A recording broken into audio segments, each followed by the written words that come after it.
আমি সঙ্গে সঙ্গে আমার গাড়ি পাশেই ছিল, আমি গাড়িতে উঠে দ্রুত আমি ধানমন্ডি ক্যাম্পে চলে আসি, ধানমন্ডি ফিজিক্যাল ট্রেনিং ক্যাম্পে। সেখান থেকে আমি 7টা AK-47 ড্র করি, প্রায় 2000 রাউন্ড নিই, আমার সাথে আরও 7 জনকে সঙ্গে নিয়ে নিই।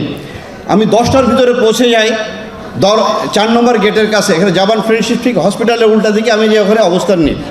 তখনও গেটে কিন্তু 2 থেকে 3 জন সৈনিক পাহারা দিচ্ছিল, 1-2টা গুলি আসছিল। এর ভিতরে আমি এডিজি কর্নেল রেজানুরকে জানালাম, ডিজি হাসান মাহমুদকে জানালাম। আপনি জানেন এই হাসান মাহমুদ পরবর্তী যে পুলিশের সে IGP হয় এবং স্পেনের রাষ্ট্রদূত হয়, এবং কর্নেল রেজাকে কিন্তু তারা পরে আপনার মেজর জেনারেল বানায়। MS ছিল, সে GOC ছিল।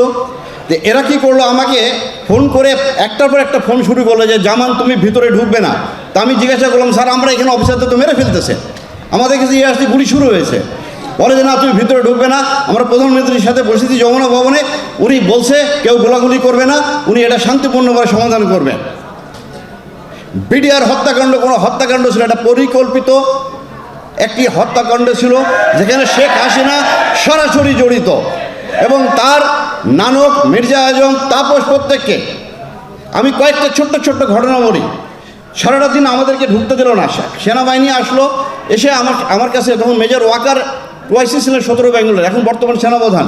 উনি একটা কোম্পানি নিয়ে আসলেন, আমাকে বলে জামান এখানে কি করব। আমি বলি স্যার আপনাকে কি বলেছে? বলে যে না আমাকে তো ভিতরে ঢুকতে নিষেধ করছে। তো বলেছে স্যার তাহলে তো আসলেন কেন আপনারা? কেউ যদি ভিতরে না ঢুকি তোমরা খালি হাতে যুদ্ধ করবে। এর ভিতরে কর্নেল গুলজার আমাকে ফোন দিল 10টার দিকে, 10:15টার দিকে, যেমন তুই কোথায়, তুই তাড়াতাড়ি আমাকে বাঁচা, এরা এখন অর্গানাইজ না। আমি বলি স্যার আমি এসে গেছি স্যার, আমাদের ঢুকতে দিচ্ছে না। কর্নেল এমদাদ, আপনারা জানেন, one of the best commando of Bangladesh, 500 জাম করেছিলেন উনি, ওনার জানে ভয় করে কিছু ছিল না। এই কর্নেল এমদাদ আমার জামান তুই একটা প্লাটুন নিয়ে ভিতরে আয়। আমি শাউট করতেছি কর্নেল রেজার সাথে যে স্যার আপনি যমুনা ভবন রাখেন, আমাদেরকে ভিতরে ঢুকতে দেন। আমার 5 নম্বর গেটে মেজর আমিন আছে, আমি এখানে আছি, প্রায় 150 আমার সঙ্গে র্যাবের সদস্যরা আছে, প্রত্যেকে আমরা আর্মড আছি, ঢুকতে দেয় না। বারবার খালি বলে ঢুকবো না কেউ, তোমরা ঢুকবো না কেউ, আমরা দেখতেছি। এর ভিতরে আপনার আমার কোর্স মেজর হাসান ফোন করলো, দোস্ত তুই আয়, এরা আমাদেরকে মেরে ফেলবে। আমি বলছি আমি ঢুকতেছি, আমি একটু আগে যাই, গুলি আসে, আমি আবার ডানে যাই, বামে যাই, আমার সামনে দেখলে একটা ছোট্ট বাচ্চা মারা গেল। এরপরও আমরা ওখান থেকে ছুটে আসতে চাই না, সারাটা দিন আমাদের সাথে এভাবে খেললো। এর ভিতরে 1:30টার দিকে দেখি আপনার এই মির্জা আজম, নানক, মাহবুবা গিনি MP, মুস্তাক আহমেদ রুহি MP, ওয়ারেসুল বেলাল, এদেরকে আমি একটা মুহূর্ত যেন ভুলতে পারি না। আমার ইচ্ছে হচ্ছে গুলি করে হত্যা করি ওদেরকে। ওরা দেখি পতাকা হাতে করে ওখানে যাচ্ছে, যে তারা ওদেরকে বের করে প্রাইম মিনিস্টারের কাছে নিয়ে গেল। পরে শুনি তাদের নাকি বিরিয়ানি খাইয়েছে। রাত্রি 8টা থেকে 9টার দিকে আপনার যে ঘটনা ঘটলো, হঠাৎ দেখি আপনার মির্জা আজমকে নিয়ে ভিতরে ঢুকলো সাহারা খাতুন। সে যে কোয়ার্টারগার্ড থেকে কিছু BDR DD অফিসারদের আপনার ওয়াইফদেরকে বের করলো, আমাদের কোনো অফিসারদের ওয়াইফকে বের করলো না। তখন রাত্রি 9টা মির্জা আজম ঢুকেছে দরবার হলে। আমার কাছে তখন মেজর মুনির উপরে বেঁচেছিল আপনার সিলিংয়ের ভিতরে, এই মুনির এখনও বেঁচে আছে।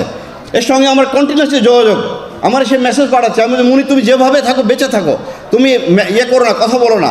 বলে সে মেসেজ দিচ্ছে স্যার মির্জা আজম ভিতরে ঢুকে উল্লাস করছিল, যে বলেছে সে কর্নেল গুলজারের লাশ খুঁজছিল, গুলজারকে মারা হয়েছে কিনা সে দেখতেছে, যে দেখে খুশি হয়েছে সে।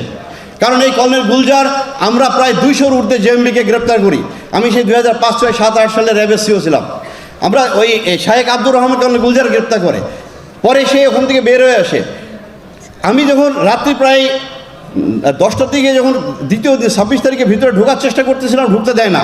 এরপরে আমি নিরস্ত্র অবস্থায় আমি মেজর রাজন এবং একে আপনার মেজর ফয়সালকে তারপর জোর করে ভিতরে ঢুকে আমি যখন প্রথমে আমি চলে যাই, তখন রাত্রি বাজে 9টা, 26 তারিখ, ডিজির বাসায় যেয়ে ঢুকে দেখি রক্তাক্ত সব জায়গা, পিন ড্রপ সাইলেন্স। তো আমি ভিতরে দোতলায় ঢুকে যখন ডিজির বেডরুমে ঢুকতে গেলাম, আমার পায়ের সঙ্গে একটা লাশ লাগলো। আমি ধরে নিয়েছিলাম হয়তো ডিজির ওয়াইফ বা কেউ হবে, পরে দেখি এটা কর্নেল দেলোয়ার। তো এই যে আপনার পুরো জিনিসটা, পরের দিন যখন আমি ইন্টারোগেশন শুরু করলাম, এই 2-3 দিন পরে ইন্টারোগেশনে যে আমি সুবেদার তোরাব আলীকে ধরলাম। এই সুবেদার মেজর তোরাব আলী কে ছিল? লেদার লিটনের ভাইস সন্ত্রাসী, আওয়ামী লীগের হাজারীবাগের নেতা। তোরাব আলীর মোবাইলে আমি প্রায় 42টা কল পেয়েছি, যেখানে সে ইন্ডিয়ার সাথে যোগাযোগ করতেছে। এই কলগুলো আমাদেরকে বের করতে দিল না। আমি কাজলকে ধরলাম, কাজলের মোবাইল কম্পিউটারে আমি পেয়েছি পুরো নকশা কিলিংয়ের। এই কাজল, তোরাব আলী, আমি সিপাই হাবিবকে ধরে যখন ইন্টারভিউ করি, তার পকেটে আমি পেলাম তাপসের ভিজিটিং কার্ড। আমি তাকে জিজ্ঞাসা করলাম তাপস কী করতে আসতো? বলে স্যার উনি মাঝে মাঝে আমাদের ক্যান্টিনে আসতো। একজন এমপি কীভাবে ক্যান্টিনে আসে, কার অনুমতি আসতো? পুরাটা প্ল্যান গেম ছিল, তারা এই কিলিংটা করলো। কিন্তু আমাকে 11 দিনের মাথায় ইন্টারোগেশন বন্ধ করে আমাকে পোস্টিং করে দিয়ে ডিজিএফআই এমআই থেকে বলা হলো তুমি যদি পরবর্তীতে কথা বল তোমাকে অ্যারেস্ট করা হবে। পর 12 সালে আমাকে আপনার বাধ্যতামূলক অবসরের জন্য চিঠি ধরিয়ে দিলে যে তুমি বাড়ি চলে যেতে পারো। এই পুরা কিলিংটা আপনি একটা পুরো অর্কেস্ট্রেট কিলিং। এই কিলিংয়ের সাথে শুধু এরা না, আমাদের প্রতিবেশীও জড়িত আছে। আমি বিশ্বাস করি বর্তমান বিডিআর কমিশন এরা উদ্ধার করবে, না করলে আমাদেরকে করতে হবে ভবিষ্যতে, যদি আমাদেরকে রাষ্ট্র ক্ষমতায় যদি দেশে জনগণ নিয়ে আসে। ধন্যবাদ।